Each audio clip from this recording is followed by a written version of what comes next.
미련한 자에 대한 이야기예요. 사실 오늘도요.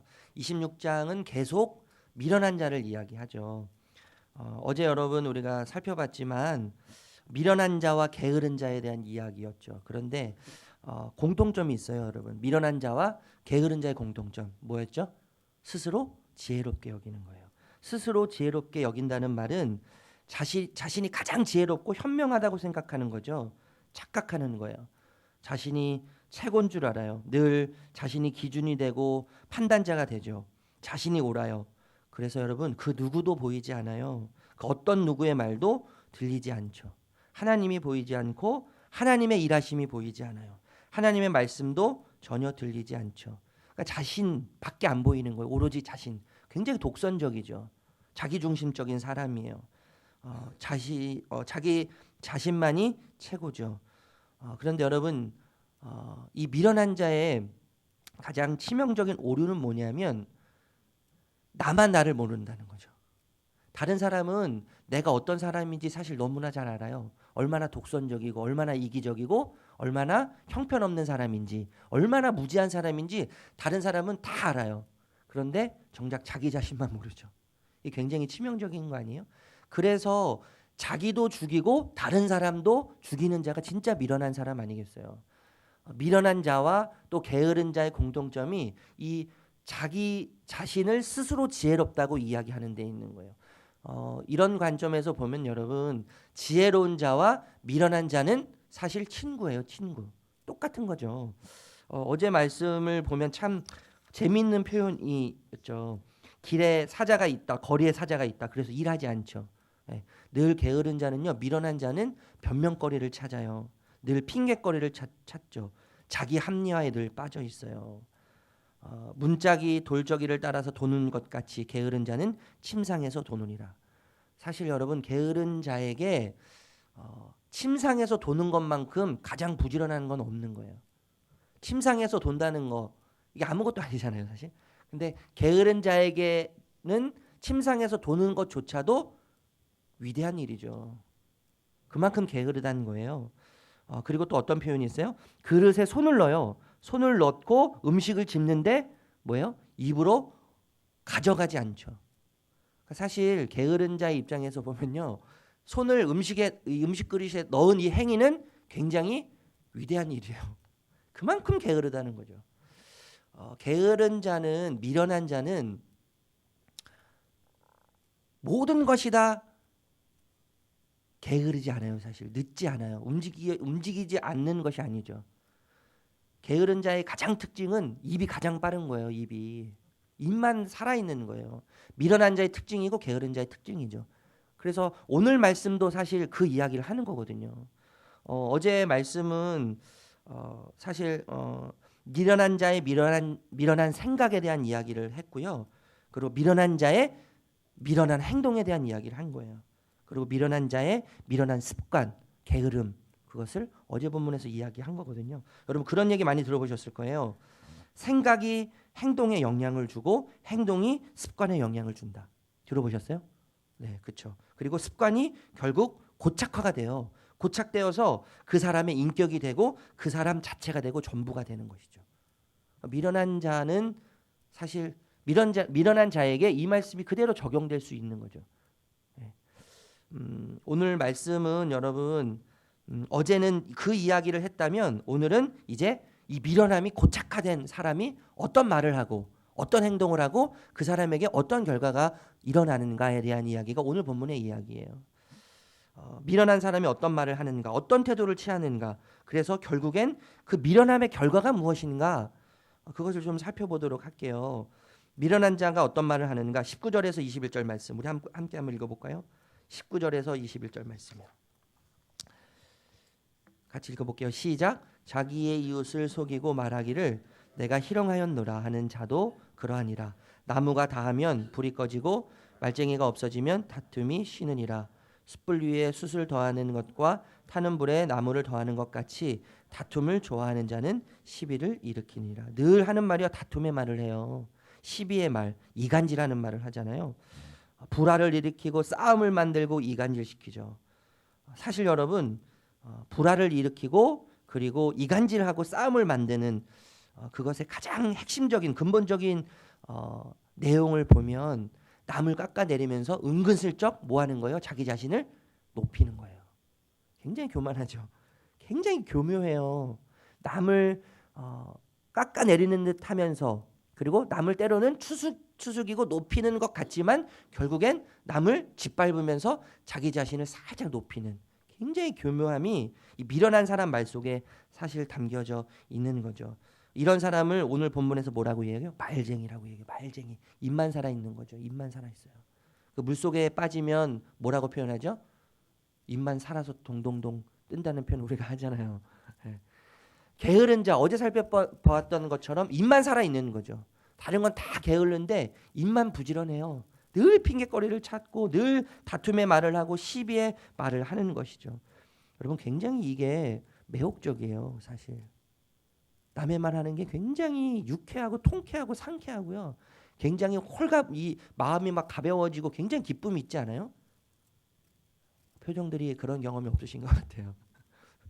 저는 그런 경험 해봐서 알아요. 남의 뒷담화를 하고 또 비판을 하고 남의 다툼을 다른 사람의 말을 하면서 다툼을 하고 또 이간질하는 것이요 굉장히 미혹적이거든요. 그래서 여러분 22절에 보니까요. 남의 말 하기를 좋아하는 자의 말은 별식 같다 이렇게 해요. 별식이에요. 별식. 남의 말을 하는 것은 별식 같다고 이야기하는 거 아니겠어요, 여러분? 뿐만 아니라 위선적인 말을 해요. 위선적인 말. 23절에서 25절 말씀 읽어볼까요? 23절에서 25절 시작. 온유한 입술에 악한 마음은 낮은 은을 입힌 톡이니라. 원수는 입술로는 꾸미고 속으로는 속임을 푼다니 그 말이 좋을지라도 듣지 말 것은 그 마음에 7가지 가증한 것이 있음이니라. 이 미련한 자는 계속적으로 위선적인 말을 하죠. 겉과 속이 너무나 달라요. 미련한 자의 말은 짝퉁 같아요. 짝퉁. 싸구려 모조품 같죠. 굉장히 말은 화려하고 그럴싸하고 합리적이고 굉장히 조리 있고 그리고 굉장히 말을 그럴싸하게 이야기하지만 그 속에는 속임이 있고 거짓이 있고 가증한 것밖에 없는 것이죠. 그러니까 여러분 그 말에는 전혀 의미가 없어요. 가치가 없어요. 들을 필요도 없는 것이죠. 말이 굉장히 거북하고 또 굉장히 불편하고 가증스럽지만요. 태도 또한 그렇죠. 태도. 좀 전에 제가 시작하면서도 말씀드렸지만 사실 여러분 말과 태도, 결과 이런 것들은 표면적인 거지만 사실 이 미련한 사람의 가장 근본적인 내면의 문제는 뭐였죠? 교만이에요. 교만. 하나님이 필요 없어요. 하나님이 안 보이죠. 하나님 말씀이 들리지 않아요. 하나님의 일하심이 보여지지 않아요. 그러니까 늘 이 세상의 중심에 누가 있어요? 내가 있는 거예요. 내가. 나밖에 없는 거예요. 나밖에. 17절 19절 말씀 읽어볼게요. 17절 19절 시작. 길로 지나다가 자기와 상관없는 다툼을 간섭하는 자는 개의 길을 잡는 자와 같으니라. 횃불을 던지며 화살을 쏘아서 사람을 죽이는 미친 사람이 있나니 자기의 이웃을 속이고 말하기를 내가 희롱하였노라 하는 자도 그러하니라. 여러분 다른 일에 얼마나 간섭을 잘하는지요. 제가 좀 전에 말씀드렸지만 자기밖에 없는 거죠. 자기밖에. 늘 자가당착에 빠져요. 늘 거만하고 교만해요. 간섭하고 희롱하고 흥분해서 분노해서 주제를 넘죠.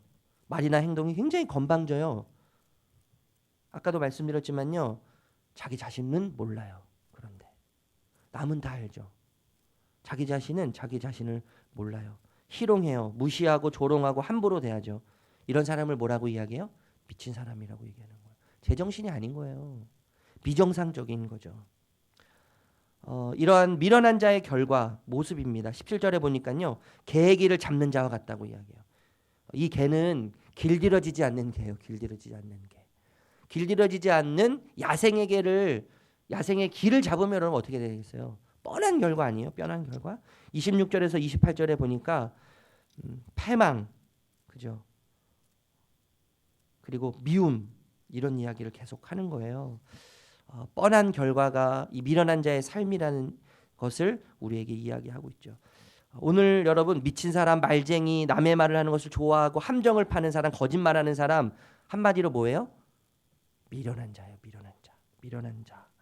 미련한 자의 출발은 스스로 자기 자신을 지혜롭게 여기는 것에서 시작하죠. 교만이에요, 교만.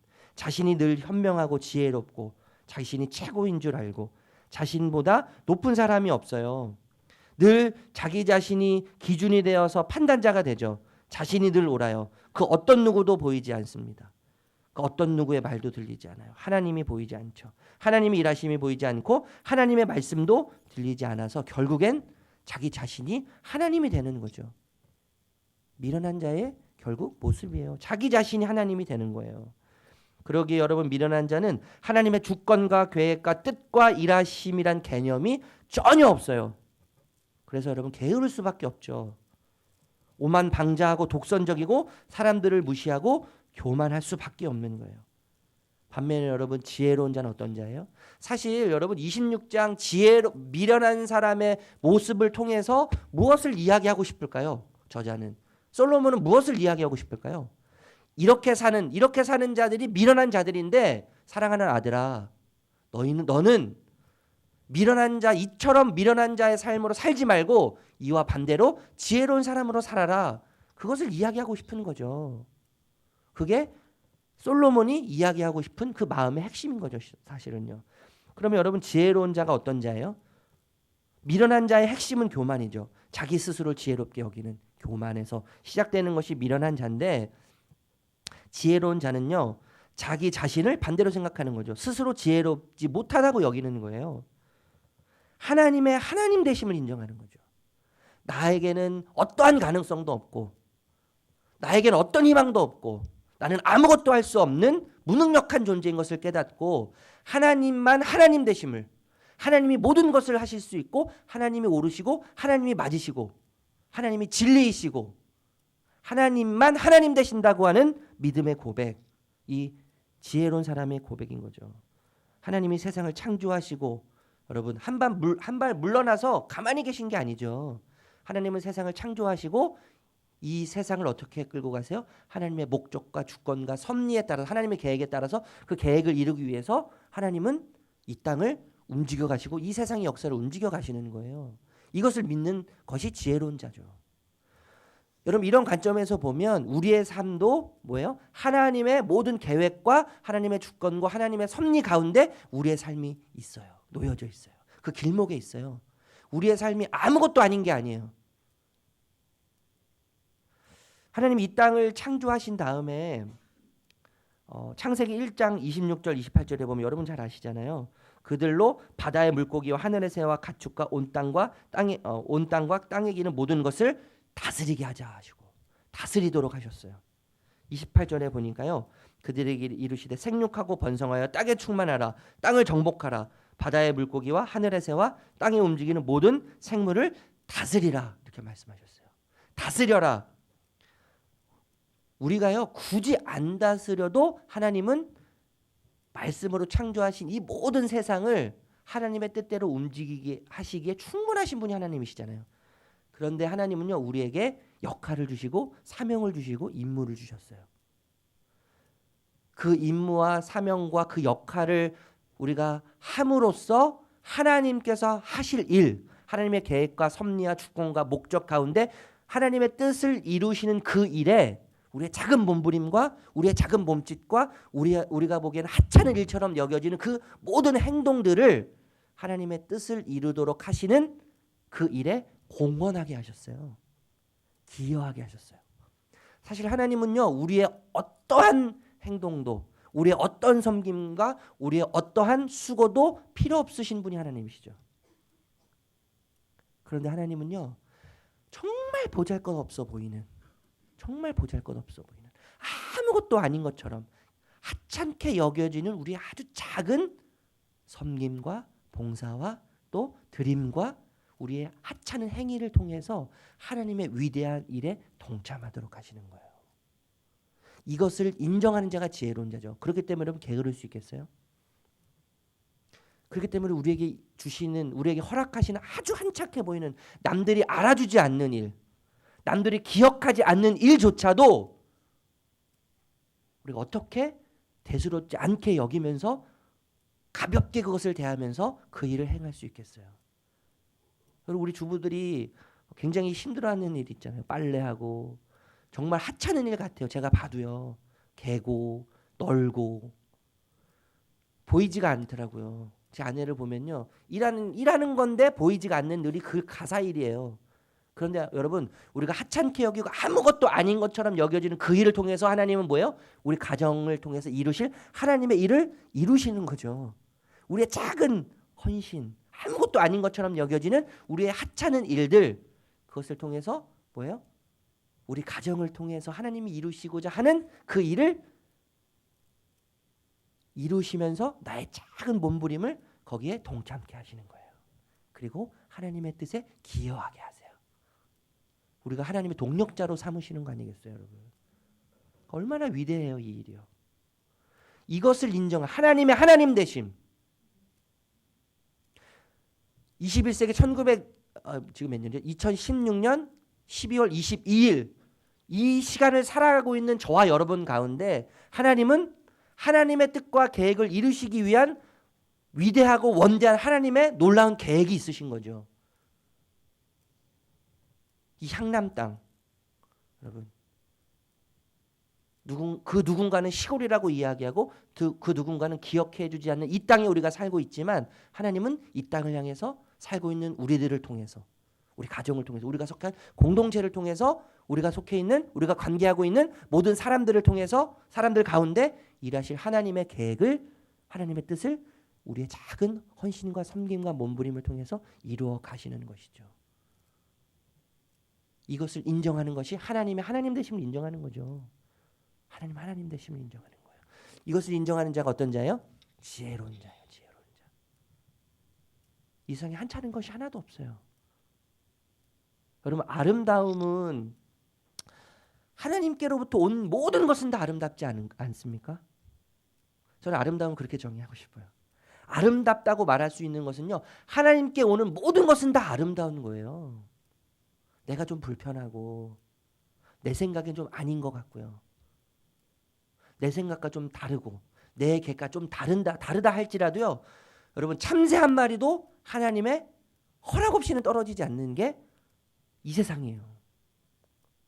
그러니까 나에게 오는 모든 것은 다 사실 하나님이 허락하시는 거예요. 그것을 인정하고 하나님 되심을 고백하며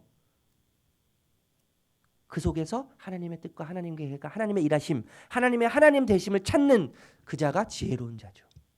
그 모든 것이 나에게 허락되어지는 모든 것, 그것이 불편하다고 할지라도 그것을 인정하는 자가, 그것이 하나님으로부터 왔기 때문에 하나님으로부터 오는 모든 것은 아름답습니다. 하나님으로부터 오는 모든 것은 풍요롭습니다.